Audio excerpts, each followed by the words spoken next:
Hey guys, we're doing Big Brother Canada Season 10, Episode 27 review. All right, last time we had JC Lynn going home. She was on the block with Josh. All right, she made a lot of good arguments, and Kevin and Helena, who were the only ones that could vote at the time, they were buying a lot of what she was selling, and there was a possibility that she would save herself. Josh came in, he pitched the secret alliance that they had. And, he sort of played on that card that he's always been with them and they should trust him. And he also made a promise to throw the next HOH competition to either one of them because Betty couldn't, sorry, Betty couldn't play because she's just HOH. And then the only ones that could compete after that was Josh, Helena, and Kevin. And if he's throwing the competition, the two of them can win and they can keep each other safe. All right. So it was a perfect system in their eyes. All right. And it was it's a good sell. If he actually keep his word, then it's a good, it's a good play. So we come to this episode right away. Kevin is celebrating. He's talking about how great they played their game.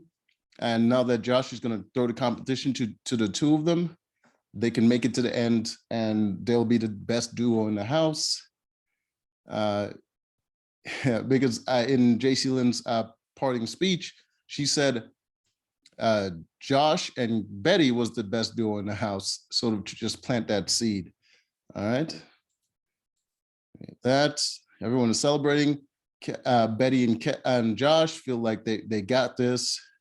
Helena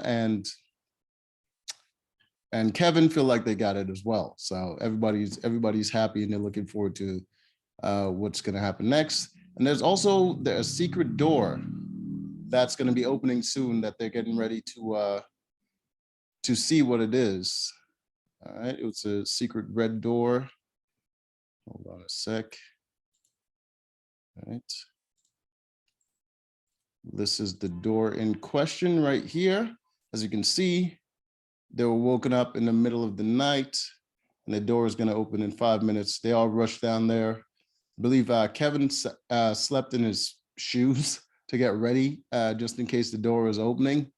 He slept in his shoes. He got out of bed in the middle of the night and grabbed a pair of shoes, not realizing he's already wearing shoes. So he's just rushing down there with shoes in his hand and on his feet. All right. I believe Helena crashed into something because she could barely see when she woke up. All right, so it was a mad scramble for the door. See, and let's get a little image of what was behind the door. Right behind the door was this right here. They got a little ad break and Wendy's meal, breakfast meal. And they also got, you can see right here, they also got to practice for the next HOH competition. All right, let me see if I can get a better picture of it. All right, there we go. Hold on. All right, Kevin, I believe. All right, so basically the competition is going to be, oh boy. All right. It looks like this. All right, as you can see, what they have to do is get the ball through these obstacle course that looks like bacon and eggs, and it's like breakfast, and the ball looks like an egg. You got to roll the ball through the obstacle course and land on a specific day that the question pertains to. So if it's like a certain HOH or a certain event, or who was on the block, who got POV or whatever, they have to land the ball on that date or close enough to it. And the person close enough to it wins that point. All right. So when they got the time to practice, everyone sort of practiced for a couple of minutes and went to sleep, except for Kevin, because he really needed a win. He needed another win just to sort of pad his resume. So I believe he's the only one so far that's only had one win under his belt. All right. So he really needs that. And plus, if Josh is going to throw the competition, his only competition is Helena. All right. So he's really counting on that to really add to his resume. All right. They get to the competition. And the first point goes to Josh because he was studying his days. And it looks like the first one looked like an accident. The second point went to him as well. And that's when Kevin realized he's not throwing the competition. And he's freaking devastated, but he's still trying. The third point went to Kevin.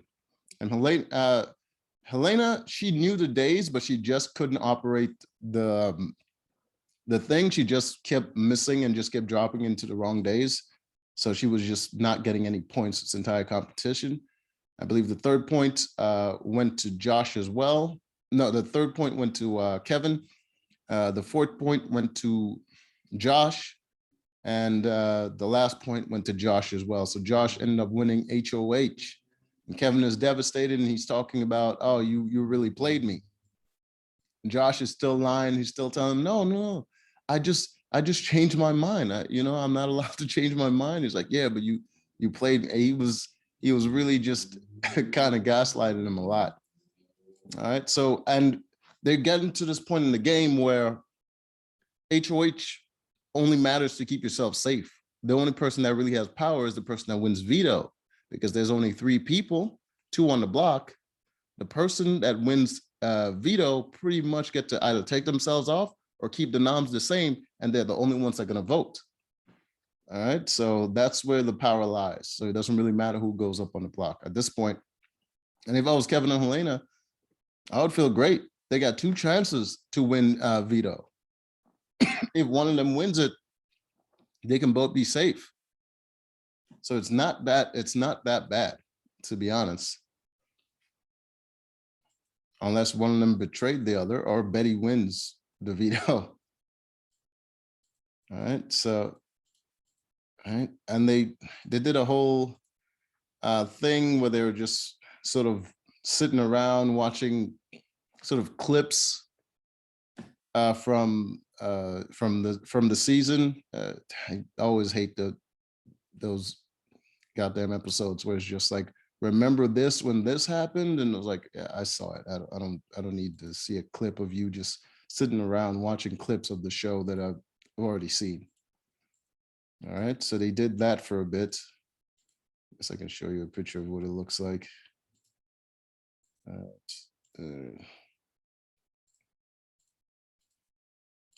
right, so they sat around there watching clips and having a good old laugh about what happened before, and I couldn't care less.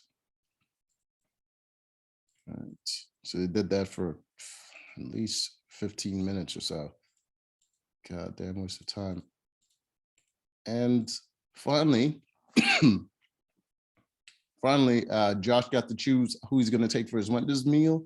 He decided to take Helena to sort of work on his jury management, which was a good tack because he was not working on jury management before. He was really messing it up. But Helena so far has the worst jury management. So it's good to keep her around. And it's a good choice. All right. So he's talking to her and he's basically telling her he's probably going to put up Kevin and Betty. Betty asked him, who's he going to put up? Is it going to be me and Kevin? And he's like, probably, I don't know. And she doesn't mind who goes up on the block because it doesn't really matter.